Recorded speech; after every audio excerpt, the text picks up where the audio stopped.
جی عبد المحسن بھائی آواز آ رہی ہے؟ وعلیکم السلام ورحمۃ اللہ وبرکاتہ. جی شیخ محترم الحمدللہ. کافی بہتر ہے.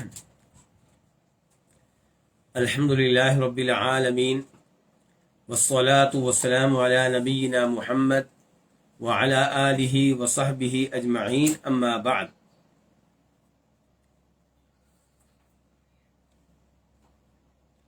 کتاب التوحید امام محمد بن عبد الوہاب رحمہ اللہ کی عظیم الشان تالیف.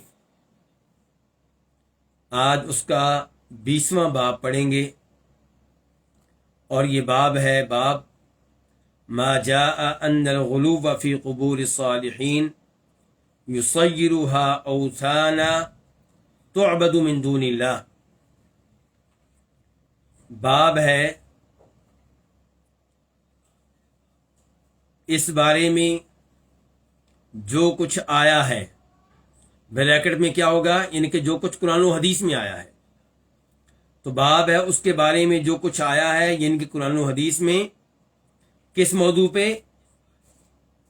اس موضوع پہ کہ ان الغلو فی قبور الصالحین، کہ صالحین نیک لوگوں کی قبروں میں غلو یصیرها، ان قبروں کو بنا دیتا ہے، اوثانن، ایسے بت، تعبد من دون اللہ، جن کی اللہ کے علاوہ عبادت کی جاتی ہے.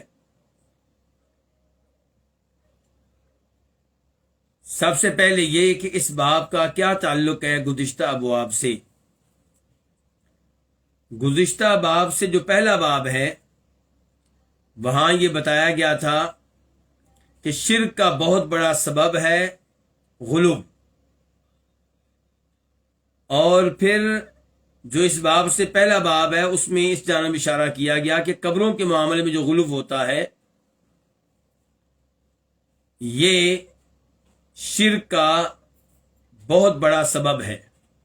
پہلے نمبر پہ سبب کیا ہے؟ غلو. غلو پھر کئی طرح کا ہے. کبھی یہ ہے کہ کسی قبر کے معاملے میں غلو کرنا، کبھی کسی درخت کے معاملے میں غلو کرنا، کبھی خود بیت اللہ کے معاملے میں غلو کرنا، کبھی حجر اسود کے معاملے میں غلو کرنا، اور کبھی یہ ہے کہ شخصیات کے بارے میں غلو کرنا. تو یہاں پہ یہ ہے کہ نیک لوگوں کی قبریں، ان کے بارے میں غلو کرنا. یہ چیز جو ہے، اس غلو کا نتیجہ کیا نکلتا ہے؟ اس غلو کا نتیجہ یہ نکلتا ہے کہ لوگ ان قبروں کو وثن بنا لیتے ہیں، یعنی کہ ایسے بت بنا لیتے ہیں جن کی اللہ کے علاوہ عبادت کی جاتی ہے. وثن کہتے کس کو ہیں؟ ہر وہ چیز جس کی اللہ کے علاوہ عبادت کی جائے وہ وثن ہے. اس کی مورتی ہو یا نہ ہو، وہ جاندار ہو یا بے جان ہو. قبر جو ہے اگر اس کی عبادت کی جا رہی ہے اللہ کے علاوہ تو وہ وثن ہے. کسی درخت کی عبادت کی جا رہی ہے اللہ تعالیٰ کے علاوہ تو وہ وثن ہے. سورج اور چاند میں سے کسی کی عبادت کی جا رہی ہے اللہ تعالیٰ کے علاوہ تو وہ کیا ہے؟ وہ وثن ہے. یاد رہے کہ قبروں کے معاملے میں جو غلو ہوتا ہے وہ حرام ہے، وہ غلط ہے، لیکن ہر غلو شرک نہیں ہے. یہاں پہ احتیاط کرنی چاہیے کہ ان کو، ہمارے سلفی بھائیوں کو، ہمارے اہل حدیث بھائیوں کو، کہ ایسا نہ ہو کہ آپ قبروں کے معاملے میں ہر غلو کرنے والے کو مشرک سمجھیں. قبروں کے معاملے میں ہر غلو غلط ہے، یہ بات صحیح ہے، لیکن ہر غلو شرک نہیں ہے. مثال کے طور پہ ایک شخص قبر والے سے دعا کر رہا ہے، قبر والے سے بیٹا مانگ رہا ہے، قبر والے سے شفا مانگ رہا ہے، قبر والے سے شفاعت کے نام پہ دعا کر رہا ہے، تو وہ کیا کر رہا ہے؟ شرک کر رہا ہے. کیونکہ دعا یہ کیا ہے؟ عبادت ہے. جب یہ دعا آپ نے اللہ کے علاوہ قبر والے سے کی تو شرک ہو گیا. لیکن ایک شخص کسی قبر کے پاس آ کر اللہ تعالیٰ سے دعا کرتا ہے. کس سے دعا کرتا ہے؟ اللہ تعالیٰ سے. اور سمجھتا ہے کہ اس کی قبر کے ارد گرد جو جگہ ہے بڑی بابرکت جگہ ہے، وہاں پہ دعا کروں گا تو اللہ تعالیٰ میری دعا سن لیں گے، قبول کر لیں گے، تو اس کا یہ عمل کیا ہے؟ غلط ہے، بدعت ہے، شرک کی طرف لے جانے والا راستہ ہے، لیکن شرک نہیں ہے۔ ایسے ہی اگر کوئی آدمی قبروں پہ آ کے پھول رکھتا ہے، اس کا یہ عمل غلط ہے۔ قبروں پہ چادر چڑھاتا ہے، اس کا یہ عمل غلط ہے۔ لیکن کیا آپ اس کو شرک قرار دیں گے؟ شرک قرار دینے سے پہلے 1000 بار سوچنا پڑے گا۔ ہاں، یہ چیزیں شرک کی طرف لے جانے والی ہیں، یہ بات صحیح ہے۔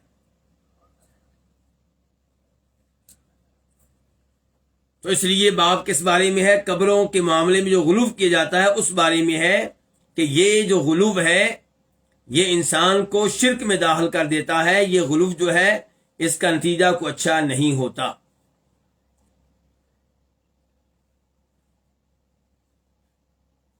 روا مالک فی الموطا، امام محمد بن عبد الوہاب رحمہ اللہ کہتے ہیں امام مالک نے روایت کی موطا میں۔ موطا امام مالک کی حدیث کی کتاب کا نام ہے، اور یہ صحیح بخاری پہلے لکھی گئی یا موطا امام مالک پہلے لکھی گئی؟ موطا امام مالک پہلے لکھی گئی۔ کیوں؟ کیونکہ امام مالک امام بخاری کے ہم اثر نہیں ہیں، استاد بھی نہیں ہیں، بلکہ استادوں کے استاد ہیں۔ تو امام مالک پہلے کے ہیں۔ امام مالک کے بعد زمانہ آتا ہے امام شافعی کا، امام احمد کا، پھر زمانہ کس کا ہے؟ امام بخاری کا۔ میں توجہ دلانا چاہتا ہوں آپ کی ایک بات کی طرف، وہ کیا کہ وہ لوگ جن کا احادیث پہ اطمینان نہیں ہے، جن میں انکار حدیث کے جراثیم پائے جاتے ہیں، وہ احادیث پہ اعتراض کرتے ہوئے یہ بات بھی ذکر کرتے ہیں کہ احادیث تو نبی علیہ الصلوۃ والسلام کے دنیا سے چلے جانے کے 250 سال کے بعد لکھی گئی۔ تو جو احادیث اتنے عرصے کے بعد لکھی گئی ہیں ان پہ ہم کیسے یقین کر سکتے ہیں؟ ایسا اعتراض کرنے والے عام طور پہ علماء نہیں ہوتے۔ کون ہوتے ہیں؟ جاہل لوگ ہوتے ہیں، کیونکہ علماء تو جانتے ہیں احادیث کے معاملے میں کتنی احتیاط ہے، کتنی تحقیق کی گئی ہے، اور تحقیق حدیث کا معیار کتنا اونچا ہے، یہ علماء کرام جانتے ہیں، تو وہ ایسی باتیں نہیں کرتے۔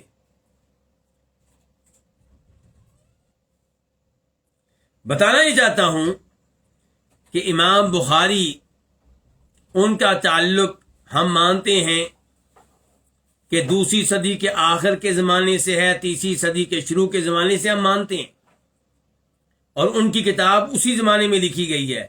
لیکن کیا امام بخاری یہ احادیث اپنی جیب سے لے کر آئے ہیں؟ اور کیا امام بخاری سے پہلے یہ احادیث لکھی ہوئی شکل میں موجود نہیں تھی؟ لکھی ہوئی شکل میں موجود تھی۔ موطا امام مالک امام بخاری کی کتاب سے کہیں پہلے کی کتاب ہے۔ مسند امام احمد امام بخاری کی صحیح بخاری سے پہلے کی کتاب ہے۔ مصنف ابن ابی شیبہ امام بخاری کی صحیح بخاری سے پہلے کی کتاب ہے۔ مصنف عبدالرزاق امام بخاری کی صحیح بخاری سے پہلے کی کتاب ہے۔ بہت سے مجموعے تھے احادیث کے، ایک مجموعہ نہیں تھا۔ آپ دیکھ لیں امام بخاری کے استاد اسحاق بن راہویہ، ان کی اپنی مسند تھی،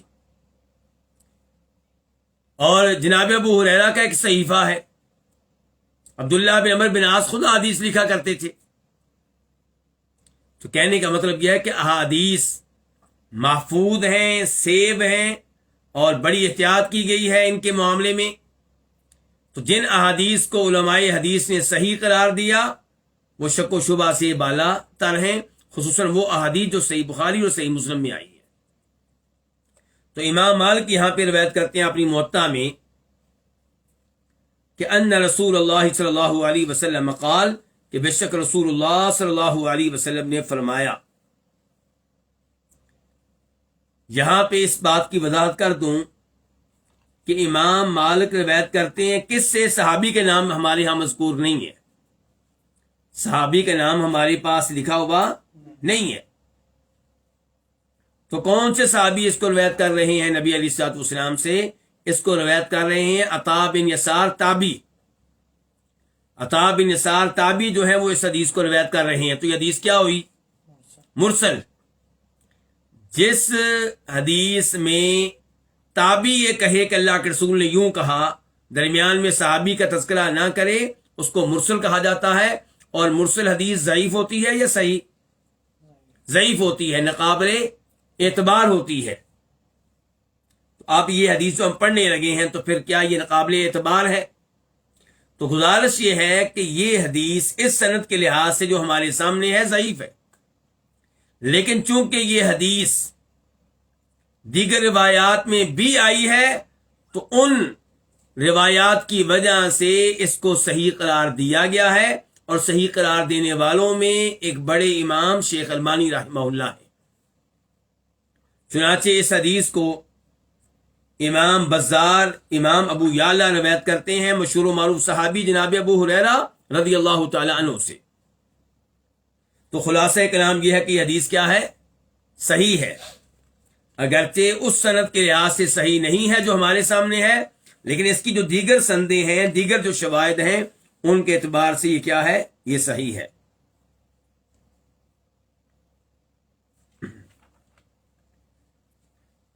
شیخ البانی رحمہ اللہ کی کتاب ہے تحذیر الساجد. اس کتاب میں انہوں نے اس حدیث کو صحیح قرار دیا ہے اور اس کے شواہد بھی ذکر کیے ہیں. تو بہرحال امام مالک روایت کرتے ہیں موطا میں کہ رسول اللہ صلی اللہ علیہ وسلم نے فرمایا، اللہم اے اللہ، لا تجعل قبری وطن یعبد، میری قبر کو ایسا وثن نہ بنانا یعبد جس کی عبادت کی جائے. وثن کی تعریف میں بتا چکا ہوں. وثن کس کو کہتے ہیں؟ جس کی اللہ کے علاوہ عبادت، ہر وہ چیز جس کی اللہ کے علاوہ عبادت کی جائے وہ وثن ہے. اور پھر مزید آپ نے کہہ دیا یعبد، تو یہ تاکید ہو گئی کہ اے اللہ میری قبر کو ایسا وثن نہ بنانا، ایسا بت نہ بنانا جس کی عبادت کی جائے. تو کیا نبی علیہ السلام چاہتے تھے کہ آپ کی قبر کی عبادت کی جائے؟ نہیں، آپ تو اس سے روکتے رہے. فوت ہونے سے پہلے بار بار کہتے رہے کہ ان لوگوں پہ اللہ کی لعنت ہو جنہوں نے اپنے نبیوں کی قبروں کو سجدہ گاہیں بنا لیا تھا. تم یہ کام نہ کرنا، میں تمہیں اس سے روکتا ہوں. اور یہاں پہ آپ دعا کر رہے ہیں باقاعدہ، اے اللہ میری قبر کو ایسا وثن نہ بنانا جس کی عبادت کی جائے. اشتد غضب اللہ علی قوم اتخذوا قبور انبیائہم مساجد، اللہ کا شدید غضب ہوا ان لوگوں پہ جنہوں نے اپنے نبیوں کی قبروں کو سجدہ گاہیں بنا لیا. تو اس حدیث کے دو جملے ہو گئے. پہلا جملہ جو ہے اس میں شرک کا تذکرہ ہے، شرک سے روکنا ہے، شرک سے لوگوں کو دور رکھنے کی کوشش کرنا ہے. کیونکہ آپ دعا کر رہے ہیں تو جہاں پہ یہ دعا ہے وہاں پہ سننے والوں کے لیے وارننگ بھی ہے کہ یہ کام نہیں کرنا. اور دوسرے جملے میں شرک کا تذکرہ نہیں ہوا بلکہ اس معاملے کا تذکرہ ہوا ہے جو شرک کا وسیلہ ہے، شرک کا راستہ ہے، جو شرک کی طرف لے جانے والا ہے. وہ کیا کہ آپ نبی کی قبر کو کیا بنا لیں؟ سجدہ گاہ بنا لیں. آپ یہ سوچیں کہ نبی علیہ السلام کی قبر کے پاس نماز پڑھوں گا تو اللہ زیادہ قبول کرے گا، آپ کی قبر کے پاس کھڑے ہو کے اللہ سے دعا کروں گا تو اللہ جلدی قبول کرے گا، آپ کی قبر کے پاس جانور ذبح کروں گا تو اس کی خاص اہمیت ہوگی. یہ چیزیں کیا ہیں؟ یہ آپ کی قبر کو سجدہ گاہ بنانا ہے، عبادت گاہ بنانا ہے، اور یہ بھی غلط ہے. اور آپ فرما رہے ہیں ایسے لوگوں پہ اللہ کا شدید غضب نازل ہوا. تو اندازہ کر لیں کہ قبر کو سجدہ گاہ بنانا، چاہے آپ نماز کس کے لیے پڑھ رہے ہو، اللہ کے لیے پڑھ رہے ہو، کتنا بڑا جرم ہے کہ ایسے لوگوں پہ اللہ شدید ناراض ہو گئے. اور اس حدیث سے اللہ کی صفت غضب کا پتہ چلا، اللہ کی صفت غضب کا، کہ اللہ کی صفات میں سے ایک صفت یہ بھی ہے کہ اللہ تعالیٰ کئی لوگوں پہ ناراض ہو جاتا ہے. جیسے اللہ کی صفات میں سے صفت کیا ہے؟ محبت. اللہ کئی لوگوں سے محبت کرتا ہے، کئی مقامات سے محبت کرتا ہے، کئی شخصیات سے محبت کرتا ہے، تو ایسے اللہ تعالیٰ کئی لوگوں پہ ناراض ہوتے ہیں، کئی لوگوں پہ اللہ کا غضب نازل ہوتا ہے، اور یہ اللہ کی وہ صفت ہے جس کا تذکرہ قرآن میں بھی آیا اور نبی علیہ الصلوۃ والسلام کی احادیث میں بھی آیا۔ مثال کے طور پہ سورہ ممتحنہ آیت نمبر 13 یا ایھا الذین آمنوا لا تتولوا قوما غضب اللہ علیہم قد یئسوا من الآخرہ کما یئس الکفار من اصحاب القبور، کہ اے ایمان والو تم ان لوگوں کو دوست نہ بناؤ، کن لوگوں کو؟ جن پہ اللہ کا غضب نازل ہوا۔ مراد کون ہے؟ یہودی وغیرہ۔ اے ایمان والو ان لوگوں کو دوست نہ بناؤ جن پہ اللہ کا غضب نازل ہوا، قد یئسوا من الآخرہ، وہ آخرت سے مایوس ہو چکے۔ یہودی آخرت سے کیوں مایوس ہو چکے؟ کیونکہ انہیں پتا ہے کہ آخرت میں ہمیں مار پڑنی ہے۔ کیوں مار پڑنی ہے؟ کیونکہ ان کو اپنے کرتوتوں کا علم ہے، ان کو پتا ہے کہ سچے نبی آ چکے ہیں، ان کی جو علامات اور صفات ہماری تورات و انجیل میں موجود تھیں وہ ان کے بالکل مطابق ہیں، پھر بھی ایمان نہیں لاتے، حق کو چھپا رہے ہیں، بلکہ مخالفت کر رہے ہیں اور آپ کے ساتھ کفر کر رہے ہیں۔ اس کفر کی وجہ سے انہیں پتا ہے کہ انہیں آخرت میں کچھ ملنے والا نہیں ہے اور ان کا انجام برا ہوگا۔ تو فرمایا اے ایمان والو تم ان لوگوں کو دوست نہ بناؤ جن پہ اللہ کا غضب نازل ہو چکا، وہ آخرت سے مایوس ہو چکے ہیں، کما یئس الکفار من اصحاب القبور، بالکل ایسے ہی جیسے کافر جو ہیں اصحاب قبور میں سے جو کافر ہیں وہ مایوس ہو چکے ہیں۔ یعنی کہ وہ کافر جو قبروں میں جا چکے وہ مایوس ہو چکے ہیں، کس سے؟ آخرت سے۔ ان کو پتا ہے کہ قبر میں ان کے ساتھ کیا حشر ہو رہا ہے، تو ان کو آگے بھی کوئی امید خیر کی نہیں ہے، تو ایسے ہی یہ بھی مایوس ہو چکے ہیں۔ تو کہنے کا مطلب یہ ہے کہ یہاں پہ لفظ کیا آیا ہے؟ لا تتولوا قوما غضب اللہ علیہم، ان لوگوں کو دوست نہ بناؤ جن پہ اللہ کا غضب نازل ہوا، جن پہ اللہ ناراض ہو چکے۔ اور اسی سے ملتی جلتی وہ آیت ہے غیر المغضوب علیہم، کہ اے اللہ ہمیں سیدھا راستہ دکھا، اہدنا الصراط المستقیم، صراط الذین انعمت علیہم، راستہ ان لوگوں کا جن پہ تیرا انعام نازل ہوا۔ وہ کون ہے جی؟ یہ وہ ہیں جن پہ اے اللہ تیرا غضب نازل نہیں ہوا، یہ وہ ہیں جو گمراہ نہیں ہیں۔ تو مغضوب علیہم جو کہا گیا ہے کن کو؟ یہودیوں کو کہا گیا ہے، اور الضالین کن کو کہا گیا؟ عیسائیوں کو کہا گیا ہے۔ حالانکہ عیسائی بھی مغضوب علیہم ہیں، لیکن اس وصف میں یہودی آگے ہیں، یہودیوں پہ اللہ کا زیادہ غضب نازل ہوا ہے۔ پھر یہی اللہ کی صفت کئی احادیث میں بھی آئی ہے۔ بخاری مسلم کی ایک حدیث آپ کے سامنے رکھنا چاہوں گا۔ بخاری میں اس کا نمبر ہے 4712 4712، اور مسلم میں اس کا نمبر ہے 194 194۔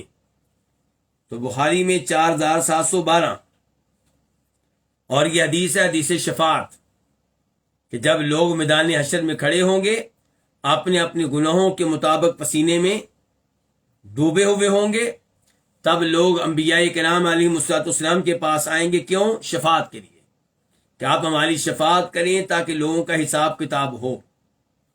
آدم علیہ السلام کے پاس آئیں گے، نوح علیہ السلام کے پاس آئیں گے، ابراہیم علیہ السلام کے پاس آئیں گے، موسیٰ علیہ السلام کے پاس آئیں گے۔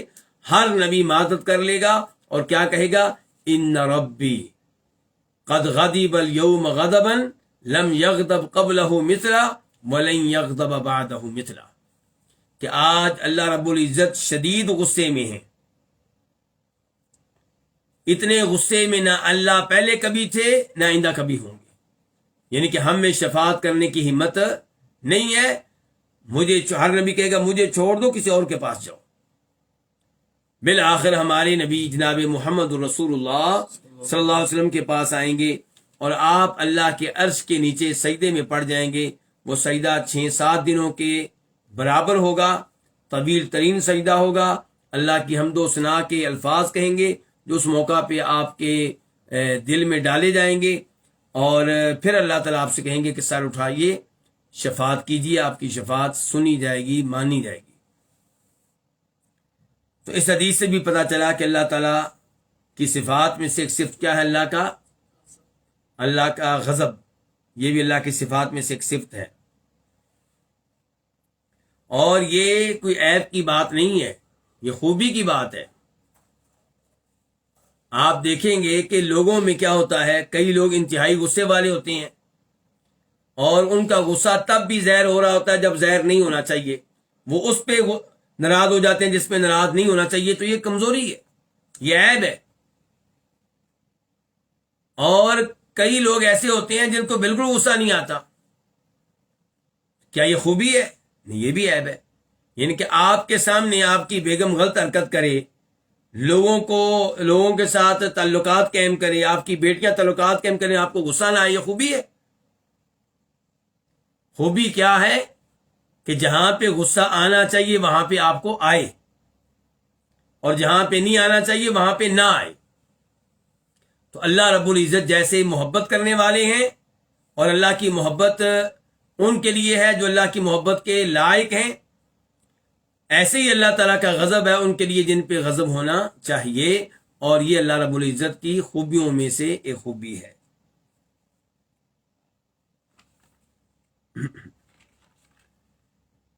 اب یہاں پہ نبی علیہ الصلوۃ والسلام نے کیا کہا ہے کہ اللہ میری قبر کو ایسا وثن نہ بنانا جس کی عبادت کی جائے۔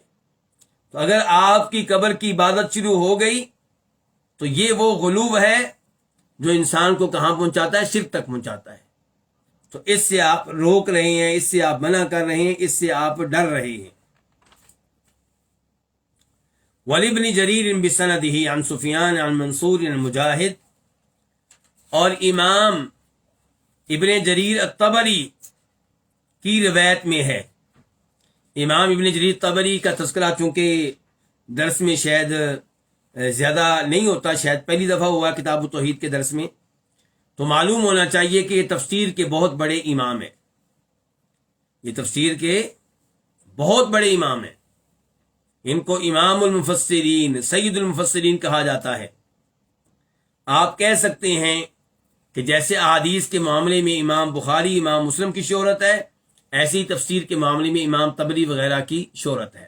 لیکن یہ ہے کہ امام طبری نے اپنی تفسیر کی کتاب میں یہ اہتمام نہیں کیا کہ جو بھی تفسیر آئے وہ صحیح سند کے ساتھ آئے، کئی ضعیف سندوں کے ساتھ بھی تفسیر لے کر آئے ہیں، لیکن کمال ان کا یہ ہے کہ ہر آیت کے نیچے، ہر آیت کے ہر جملے کے نیچے، ہر جملے کے ہر لفظ کے نیچے اقوال لے کر آتے ہیں، کن کے؟ صحابہ کرام کے، تابعین کے، تبع تابعین کے، اور بعد کے ائمہ کے، اور سند کے ساتھ۔ یہ اہم بات ہے، یعنی کہ کہاں یہ ہے کہ آپ نبی علیہ السلام کی بات کریں اور سند کے ساتھ بیان کریں۔ سند کے بغیر کوئی بھی بات اللہ کے نبی کی طرف منسوب کی جائے تو اس کا کوئی اعتبار نہیں ہے، صلی اللہ علیہ وسلم۔ یعنی کہ امام بخاری کہیں مثال کے طور پہ، حالانکہ امام بخاری پہ ہم کتنا اعتماد کرتے ہیں، کتنی ان سے محبت کرتے ہیں، کتنی ان کو اہمیت دیتے ہیں، لیکن امام بخاری کہیں اللہ کے رسول نے یہ کہا، ہم ان کی بات نہیں مانیں گے۔ ہم کہیں گے امام صاحب آپ تو بہت بعد میں آئے، آپ بتائیں آپ نے یہ حدیث کس سے لی ہے، اپنے استاد کا نام بتائیں، اور آپ کے استاد جنہوں نے یہ حدیث آپ کو بیان کی یہ بتائیں انہوں نے کس سے لی تھی، پھر آپ کو دادا استاد ہیں بتائیں انہوں نے کس سے لی تھی۔ پوری ایک کیا ہے؟ چین ہے، سند ہے، یہ پوری بیان کریں گے تو پھر ہم آپ کی حدیث پہ یقین کریں گے، اور پھر ہم جائزہ بھی لیں گے کہ آپ کے استاد کیسے تھے، کیا وہ اپنے زمانے کے علماء حدیث کی نگاہوں میں قابل اعتماد تھے، آپ کے دادا استاد قابل اعتماد تھے، آپ کے دادا استاد کے جو استاد ہیں وہ قابل اعتماد تھے۔ اگر ان میں سے کوئی بھی ایسا ہوا جو ضعیف ہوا، مشکوک ہوا، تو روایت بھی کیا ہو جائے گی؟ مشکوک ہو جائے گی۔ تو یہ محنتیں ہیں کن کی؟ علماء کرام کی۔ تو ایسے ہی امام طبری جو ہیں وہ تفسیر میں صحابہ کے اقوال، عبداللہ بن عباس کے اقوال، عبداللہ بن عمر کے اقوال، اور پھر کن کے؟ تابعین کے اقوال، امام مجاہد کے اقوال، وہ سند کے ساتھ لے کر آتے ہیں۔ کتنی بڑی بات ہے، اور یہ اعزاز کن کو ہے؟ مسلمانوں کو ہے۔ کیسے مسلمانوں نے علم کو محفوظ کیا ہے، تو یہاں پہ امام طبری کا تذکرہ ہو رہا تھا، تو امام طبری بہت بڑے مفسر ہیں اور ان کی تفسیر بہت سے فوائد سے بھری پڑی ہے، لغت میں بھی بڑے ماہر ہیں، تاریخ کے بھی بہت بڑے امام ہیں، تفسیر کے بہت بڑے امام ہیں، بہت بڑے محدث ہیں، اور ان کی تفسیر کی کتاب تقریباً 26 جلدوں میں ہے، 26 جلدوں میں ان کی تفسیر کی کتاب ہے۔ تو امام ابن جریر الطبری اپنی سند کے ساتھ روایت کرتے ہیں سفیان سے، اور یہاں پہ یہ بھی بتا دوں کہ ایک طبری اور ہیں جو رافضی ہیں، شیعہ ہیں، وہ طبری اور ہیں، یہ طبری اور ہیں۔ بسا اوقات کئی لوگوں کو غلط فہمی ہو جاتی ہے، وہ شیعہ طبری کی وجہ سے یہ جو امام طبری ہیں ان کے ساتھ بھی کیا رکھتے ہیں، سوء ظن رکھتے ہیں، ان کے بارے میں بدگمانی رکھتے ہیں۔ اس کی بہترین مثال میں آپ کو دوں گا، ایک وہ اینکر اور صحافی ہیں، کیا نام ہے، اوریا مقبول، انہوں نے باقاعدہ آرٹیکل لکھا ہوا تھا ایک دفعہ، اور چڑھائی کی ہوئی تھی ہمارے امام طبری پہ، اور جو باتیں منسوب کی تھی ان کی طرف وہ دوسرے طبری کی تھی جو شیعہ ہیں۔ تو امام ابن جریر طبری اپنی سند کے ساتھ روایت کرتے ہیں سفیان سے، وہ منصور سے، وہ مجاہد سے۔ مجاہد تفسیر کے بہت بڑے امام، مجاہد بن جبر المخزومی المکی عبداللہ ابن عباس رضی اللہ عنہ کے شاگرد ہیں، اور انہوں نے عبداللہ ابن عباس سے ایک ایک آیت کی تفسیر لی ہے، سیکھی ہے، اور کئی دفعہ قرآن کریم عبداللہ ابن عباس کے سامنے پڑھا ہے، پیش کیا ہے، اور قرآن کی تلاوت بھی پیش کی ہے، تفسیر بھی پیش کی ہے۔ اور کئی ایک ایسے امام ہیں جو کہتے ہیں کہ جب تفسیر آپ کے پاس آ جائے مجاہد کی تو آپ کے لیے کافی ہے، پھر دائیں بائیں جانے کی ضرورت نہیں ہے۔ تو یہ مجاہد کہتے ہیں افرأیتم اللات والعزی کی تفسیر میں، یہ آیت سورہ نجم کی آیت نمبر 19 افرأیتم اللات والعزی ومناة الثالثة الاخرى، کہ کیا تم نے دیکھا ہے لات کو، عزا کو اور منات کو؟ کتنے بتوں کا تذکرہ ہوا ہے؟ 3 کا۔ لات، عزا اور منات یہ اس زمانے میں مشہور و معروف بت تھے جن کی اللہ کے علاوہ عبادت کی جاتی تھی۔ قال مجاہد کہتے ہیں کہ کان یلت لہم السبیق، یہ جو تھا لات، یہ صرف پتھر نہیں ہے، یہ صرف قبر کا نام نہیں ہے، بلکہ اس کے پیچھے ایک شخصیت ہے، اور یہ بڑی اہم بات ہے، اس پہ میں آپ کی توجہ چاہوں گا۔ جب ہم شرک کی آیتیں پڑھتے ہیں اور آج کے مسلمانوں کو شرک سے روکتے ہیں، وہ کہتے ہیں ظالموں، ہمارے اوپر وہ آیتیں پڑھ رہے ہو جو اللہ نے نازل کی تھی کہ ان کے بارے میں جو بتوں کی عبادت کرتے تھے، اور ہمارے پاس کوئی بت نہیں ہے، ہم تو ان شخصیات کا احترام کرتے ہیں، ان کی عزت کرتے ہیں، بس تم نے ہمیں ان کے ساتھ ملا دیا ہے۔ وہ بے جان پتھروں کی عبادت کرتے تھے، اور ہم تو یہ بزرگ ہیں، ان کی عزت کرتے ہیں، ان کا احترام کرتے ہیں، ان کو بس مشکل کشا سمجھتے ہیں، حاجت روا سمجھتے ہیں، اور یہ تو اللہ کی عبادت کرنے والے تھے، ان کے اللہ سے بڑے اچھے تعلقات تھے۔ تو ہمارا کہنا یہ ہے کہ جن کے بارے میں تم یہ سمجھتے ہو کہ وہ بے جان پتھروں کی عبادت کرتے تھے، بتوں کی عبادت کرتے تھے، وہ پتھر جو تھے وہ منسوب تھے کسی نہ کسی شخصیت سے، کسی نہ کسی انسان سے۔ تو یہاں پہ دیکھیے اب لات جو ہے، اس کے پیچھے کون ہے؟ ایک آدمی ہے جو اپنے زمانے میں نیک سمجھا جاتا تھا، جو حاجیوں کی خدمت کرتا تھا، انہیں ستو پلایا کرتا تھا۔ تو مجاہد کہہ رہے ہیں کان یلت لہم السبیق، وہ ان کے لیے ستو گھولا کرتا تھا، ستو تیار کیا کرتا تھا۔ فمات، تو فوت ہو گیا، فعکفوا علی قبرہ، تو وہ جم کر بیٹھ گئے اس کی قبر پہ۔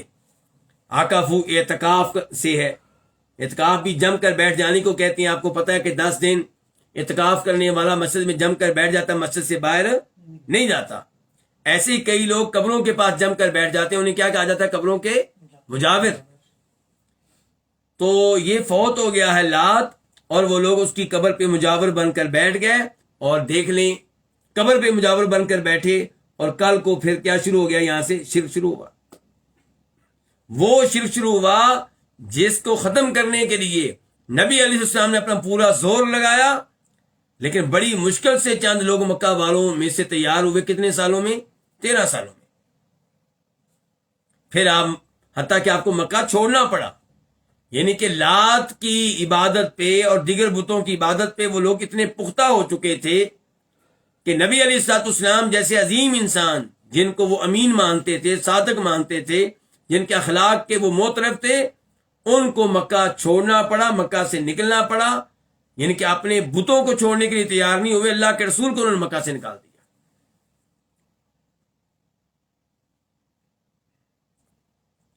تو اس کا آغاز پھر کیسے ہوا شرک کا؟ قبروں پہ مجاور بن کر بیٹھنے سے. اور یہ غلوب ہے، یہ وہ غلوب ہے جو ممنوع ہے. وَكَذَا قَالَ ابو الجوزاء، اور اسی طرح ابو الجوزاء کہتے ہیں روایت کرتے ہوئے کس سے؟ عبداللہ ابن عباس سے. ابو الجوزاء تابعی ہیں، فقہ ہیں. عبداللہ ابن عباس سے روایت کر رہے ہیں کہ کان ینط السویق للحاجی. عبداللہ ابن عباس کہتے ہیں کہ لات حاجیوں کے لیے ستو گھولا کرتا تھا، انہیں ستو پلایا کرتا تھا. عبداللہ ابن عباس کے الفاظ کہاں پہ آئے ہیں؟ صحیح بخاری میں، روایت کا نمبر 4859، 4859. تو عبداللہ ابن عباس نے بھی بتا دیا، ان کے شاگرد مجاہد نے بھی بتا دیا لات کی کیا حقیقت تھی. کہ لات جب زندہ تھا خیر والے کام کیا کرتا تھا، حاجیوں کی خدمت کرتا تھا، انہیں ستو گھول کر پلایا کرتا تھا. چونکہ نیک تھا اس لیے ان لوگوں نے ان کی قبر کو کیا بنا لیا؟ بیٹھنے کی جگہ بنا لیا، مجاور بن کے بیٹھ گئے. اور وہاں سے ایسا شرک شروع ہوا کہ جو زور پکڑ گیا، جس کو ختم کرنے کے لیے اللہ کے نبی نے بڑا زور لگایا. لیکن پورے مکہ کو آپ شروع کے 13 سالوں میں ٹھیک نہیں کر سکے، بلکہ آپ کو مکہ چھوڑنا پڑ گیا. اچھا، یہ لات کہاں پہ تھا؟ اس بارے میں امام طبری صحیح سند کے ساتھ روایت کرتے ہیں قتادہ بن دعامہ سدوسی سے کہ اما اللات فکان بطائف. یہ کہاں تھا؟ طائف میں تھا. یعنی کہ لات کی عبادت جو کی جاتی تھی وہ طائف میں کی جاتی تھی. وہاں پہ اس کے یعنی کہ آستانہ آپ کہہ سکتے ہیں، اس کا آستانہ وہاں پہ تھا. وعن ابن عباس رضی اللہ عنہما قال لعن رسول اللہ صلی اللہ علیہ وسلم زائرات القبور والمتخذین علیہ المساجد والسرج. رواہ اہل السنن. عبداللہ ابن عباس سے روایت ہے، وہ کہتے ہیں کہ اللہ کے رسول علیہ السلام نے لعنت کی ہے قبروں کی زیارت کرنے والی عورتوں پہ، اور قبروں کو مسجدیں بنانے والوں پہ، اور قبروں پہ چراغ رکھنے والوں پہ. روایت کیا اس حدیث کو اصحاب سنن نے. اصحاب سنن کن کو کہتے ہیں؟ ابو داؤد، نسائی، ترمذی، ابن ماجہ. یہ 4 جو حدیث کی کتب ہیں عام طور پہ ان کو کہا جاتا ہے سنن کی کتب. ویسے اور بھی ہیں لیکن زیادہ تر یہ لفظ ان پہ استعمال ہوتا ہے. تو اس کا مطلب ہے اس حدیث کو روایت کرنے والے کون ہیں؟ امام ابن ماجہ ہیں. وہاں پہ اس کا نمبر ہے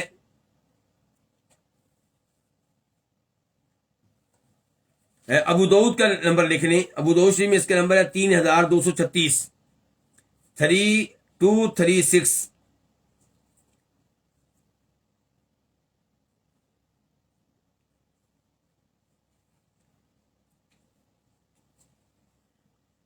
اب سوال یہ ہے کہ یہاں پہ ایک مسئلہ تو یہ آیا ہے اس حدیث میں کہ قبروں کی زیارت کرنے والی عورتوں پہ اللہ کے نبی نے کیا فرمائی ہے؟ لعنت صلی اللہ علیہ وسلم. تو کیا پھر عورتوں کو قبروں کی زیارت کرنے کی اجازت بالکل نہیں ہے؟ جواب یہ ہے کہ جو حدیث ہمارے سامنے ہے یہ ضعیف ہے، یہ نبی علیہ الصلوۃ والسلام سے ثابت نہیں ہے، اور اس کو ضعیف قرار دینے والوں میں ایک شیخ البانی رحمہ اللہ ہے. اس کی جگہ پہ صحیح روایت کیا ہے؟ وہ ہے سنن ابن ماجہ نمبر 1575 1575، اور اسی طرح اس کے بعد والی روایت 1576 1576، اور راوی ہیں عبداللہ ابن عباس رضی اللہ عنہما اور جناب ابو ہریرہ رضی اللہ تعالی عنہ۔ یہ دونوں کہتے ہیں لعن رسول اللہ صلی اللہ علیہ وسلم زوارات القبوری یا زوارات القبوری، کہ اللہ کے رسول علیہ السلام نے لعنت کی ہے ان عورتوں پہ جو قبروں کی زیارت بار بار کریں، کثرت سے کریں، بہت کریں۔ تو نتیجہ کیا نکلے گا کہ اگر عورتیں قبروں کی زیارت کے لیے کبھی کبھی جائیں اور وہاں پہ شریعت کے احکام کی پابندی کریں تو انشاءاللہ اس میں کوئی حرج نہیں ہے، لیکن بار بار جائیں چاہے شریعت کے احکام کی پابندی کریں تو یہ غلط ہوگا، اس حدیث کے خلاف ہوگا جو ہمارے پاس ہے، کیونکہ آپ نے ان عورتوں پہ اعلان کیا جو کثرت سے قبروں کی زیارت کرتی ہیں، اور کبھی کبھی زیارت کریں تو انشاءاللہ اس میں کوئی حرج نہیں ہے۔ ایک تو اس لیے کہ نبی علیہ السلام کے یہ الفاظ کہ لوگوں میں نے تمہیں قبروں کی زیارت کرنے سے روک رکھا تھا، اب میں تمہیں اجازت دے رہا ہوں قبروں کی زیارت کیا کرو، یہ الفاظ جیسے مردوں کے لیے ہیں ایسے ہی عورتوں کے لیے بھی ہیں۔ دوسرے نمبر پہ جس روایت میں آیا ہے کہ آپ نے قبروں کی زیارت کرنے والی عورتوں پہ لعنت کیا وہ ضعیف ہے۔ تیسرے نمبر پہ صحیح روایت یہ ہے کہ لعنت ان عورتوں پہ ہے جو بار بار جائیں، کثرت سے جائیں، اس کا مطلب یہ ہے کہ کبھی کبھار جائیں تو اس میں کوئی حرج نہیں ہے۔ چوتھے نمبر پہ ہمیں ایسے شواہد ملتے ہیں کہ نبی علیہ السلام کے زمانے میں بھی آپ کے بعد میں بھی کئی صحابیات قبروں کی زیارت کے لیے گئی ہیں اور آپ نے ان پہ انکار نہیں کیا۔ ایک روایت یہ مسلم شریف کی ہے، نمبر ہے 974 974۔ سیدہ عائشہ کہتی ہیں کہ میں نے نبی علیہ السلام سے پوچھا اللہ کے رسول میں قبرستان میں جاؤں تو میں کیا کہوں، میں قبروں کی زیارت کے لیے جاؤں تو میں کیا کہوں، کیا پڑھوں؟ تو آپ نے کہا السلام علی اہل الدیار من المؤمنین والمسلمین، یہ پوری دعا بتائی کہ یہ دعا پڑھنی ہے۔ اور یہاں پہ غور کیجئے، آپ نے یہ نہیں کہا کہ تو نے قبرستان میں جا کے فاتحہ کرنی ہے، سورہ فاتحہ پڑھنی ہے، سورہ اخلاص پڑھنی ہے، تینوں کل پڑھنے ہیں، سورہ بقرہ کی آخری آیتیں پڑھنی ہے، نہیں، یہ نہیں کہا آپ نے۔ قرآن کی تلاوت کرنے کے بارے میں نہیں کہا، دعا بتائی ہے جو قبرستان میں داخل ہونے کی دعا ہے، جس کا مفہوم یہ ہے کہ اس قبرستان میں جو قبریں ہیں، ان قبروں میں جو مدفون ہیں، ان پہ اللہ کی طرف سے سلامتی نازل ہو، یہ دعا دینی ہے آپ نے۔ تو آپ نے سیدہ عائشہ سے یہ نہیں کہا کہ عائشہ تو سوال کیوں کر رہی ہے، عورتوں کو تو قبرستان میں جانے کی اجازت ہی نہیں ہے، بلکہ آپ نے ان کی رہنمائی کی ہے، کیونکہ انہوں نے کہا تھا میں جاؤں تو کیا کہوں، تو آپ نے کہا یہ کہنا ہے۔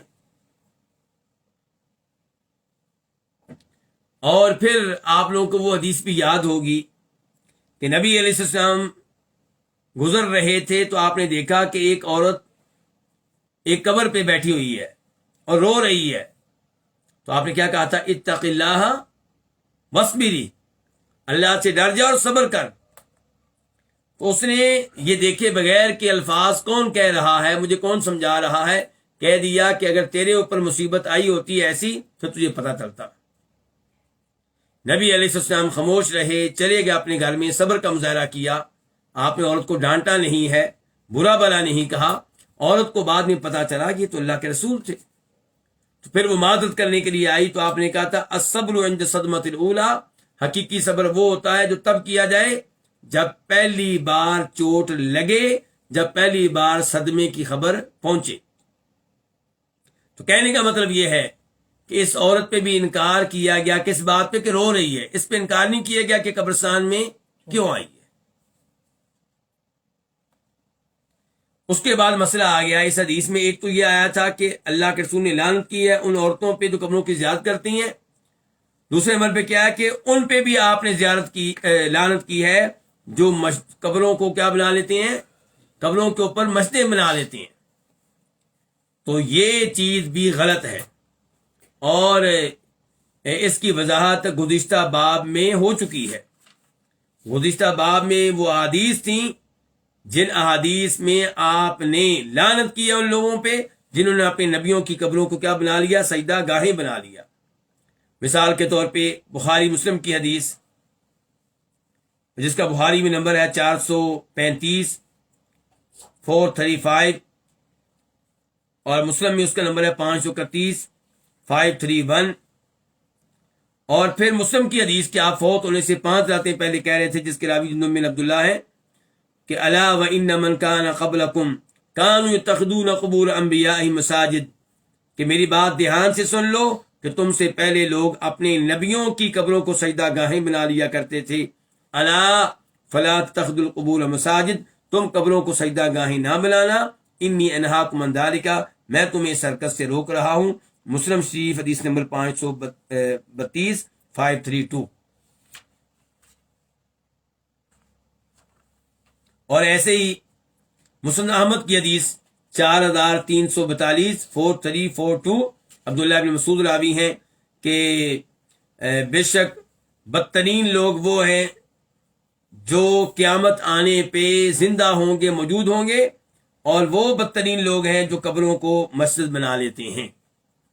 تو کہنے کا مطلب یہ ہے کہ قبروں کو مسجد بنانا، سجدہ گاہیں بنانا، ان پہ باقاعدہ مسجد بنا لینا یا ان کے دائیں بائیں کھڑے ہو کے نماز پڑھنا، عبادت کرنا، یہ وہ جرم ہے جس کے اوپر آپ نے لعنت کی ہے، اور یہ دیگر صحیح احادیث سے ثابت ہے۔ دو چیزیں ہو گئیں اس حدیث کی۔ تیسری چیز اس میں کیا آئی ہے؟ چراغ جلانا۔ کن پہ؟ قبروں پہ۔ تو یہ جو حدیث ہمارے پاس ہے اس وقت، اصل میں یہ ہے ضعیف۔ یہ کیا ہے؟ ضعیف۔ تو اس لیے ہم اس حدیث پہ اعتماد نہیں کر سکتے۔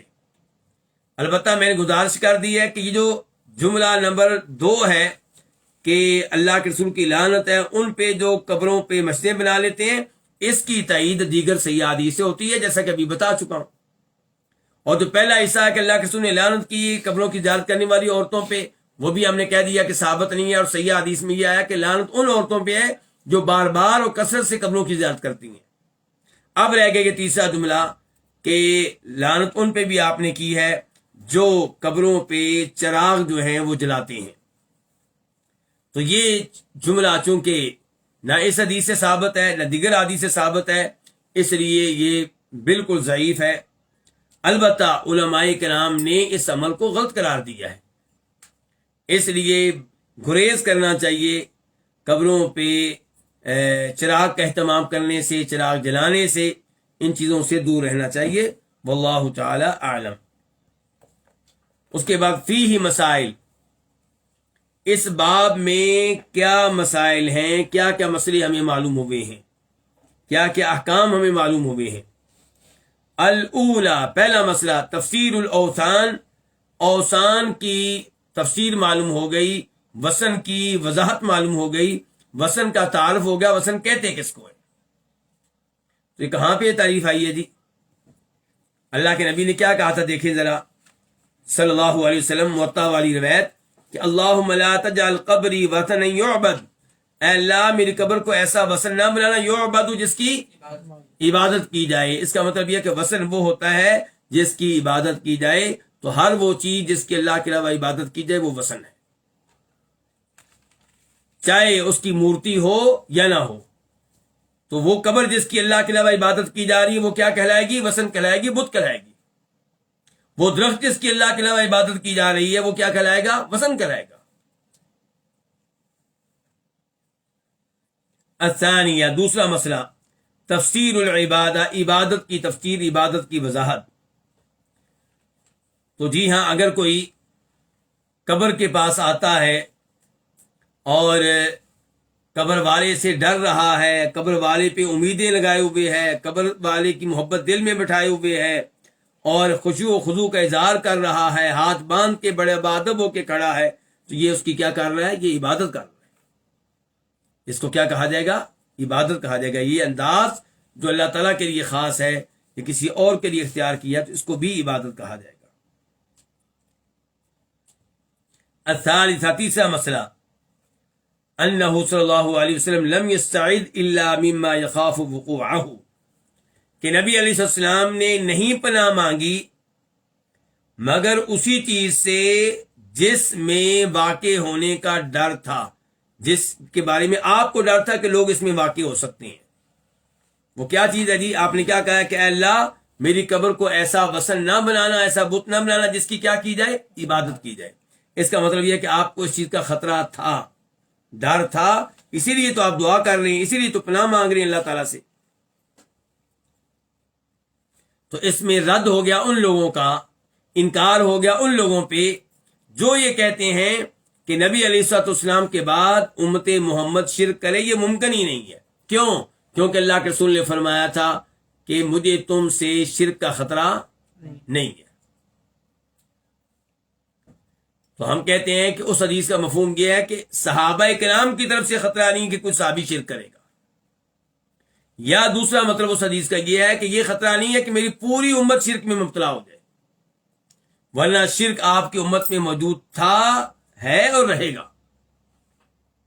یہ چیز آپ کی حدیث سے بھی ثابت ہوتی ہے، اور آپ جب ان کے گراؤنڈ میں جائیں، زمین پہ چلیں پھریں، تو آپ کو نظر آئے گا کہ کئی قبریں ایسی ہیں جن کے اللہ کے علاوہ باقاعدہ عبادت کی جا رہی ہے، تو شرک موجود ہے۔ اور رابعہ، چوتھا مسئلہ، قرنہ بہذا اتخاذ قبور الانبیاء مساجد، یعنی کہ ایک طرف تو آپ نے کہا کہ اے اللہ میری قبر کو ایسا وثن نہ بنانا، بت نہ بنانا جس کی عبادت کی جائے، اور ساتھ ہی آپ نے کیا کہا کہ اللہ کا شدید غضب نازل ہوا ان لوگوں پہ جنہوں نے اپنے نبیوں کی قبروں کو سجدہ گاہیں بنا لیا تھا۔ تو پہلی چیز کو دوسری چیز کے ساتھ آپ نے ایک ساتھ ذکر کیا ہے، دونوں کو جوڑ دیا ہے۔ تو قرنہ بہذا، آپ کا ملا دینا اس کے ساتھ، کس کے ساتھ؟ پہلی بات کے ساتھ دوسری بات کو۔ اور پہلی بات کیا ہے کہ اے اللہ میری قبر کو وثن نہ بنانا جس کی عبادت کی جا رہی ہو، تو آپ نے اس کے ساتھ ملا دیا کس بات کو؟ نبیوں کی قبروں کو سجدہ گاہیں بنانے کی بات کو۔ تو پہلی چیز کیا ہے؟ شرک ہے، اور دوسری چیز کیا ہے؟ شرک کی طرف لے جانے والا وسیلہ، راستہ اور ذریعہ۔ الخامسہ، پانچواں مسئلہ، ذکر شدت الغضب من اللہ، اللہ کی طرف سے شدید غضب میں ہونے کا تذکرہ بھی ہوا ہے اس حدیث میں۔ جی ہاں، بالکل پہلی حدیث میں ہوا ہے کہ اللہ کا شدید غضب نازل ہوا ان لوگوں پہ جنہوں نے اپنے نبیوں کی قبروں کو کیا بنا لیا تھا؟ سجدہ گاہیں بنا لیا تھا۔ السادسہ، چھٹا مسئلہ، وہی من اہمہا، اور یہ ان مسائل میں سے اہم ترین مسائل میں سے ایک ہے، معرفت صفت عبادت اللہ التی ہی اکبر الاوثان، پتہ چلا لات جو کہ سب سے بڑا بت تھا اس کی عبادت کے طریقے کا پتہ چلا، ان کو اس کی عبادت کیسے شروع ہوئی اس کا پتہ چلا۔ کیسے شروع ہوئی تھی؟ اس کی قبر پہ آ کے لوگ مجاور بن کر بیٹھنے لگے، اعتکاف کرنے لگے اس کی قبر پہ، تو یہاں سے شرک شروع ہوا، اور جو ایک یعنی کہ ایک دنیا تک پھیل گیا۔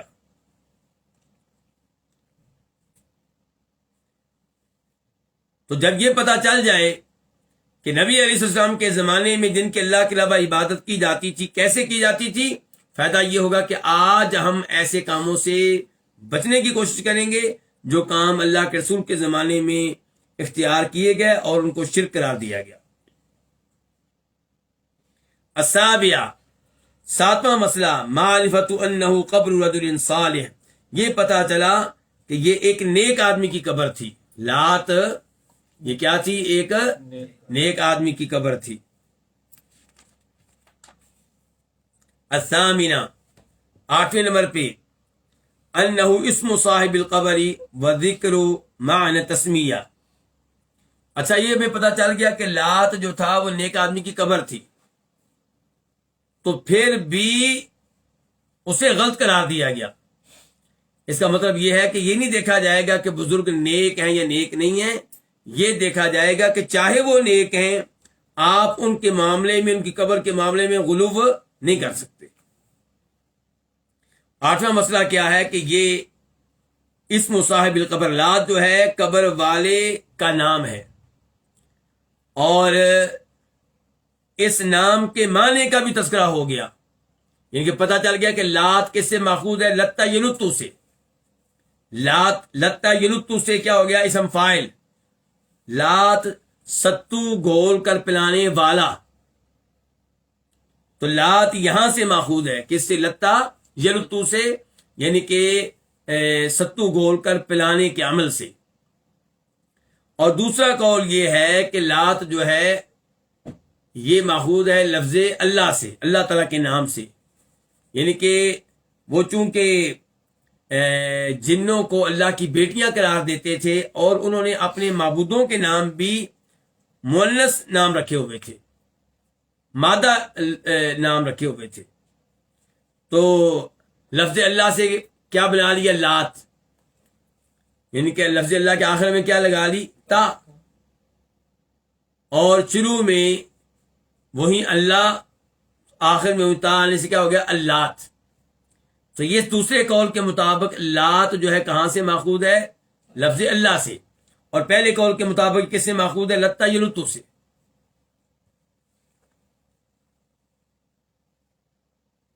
التاسعہ،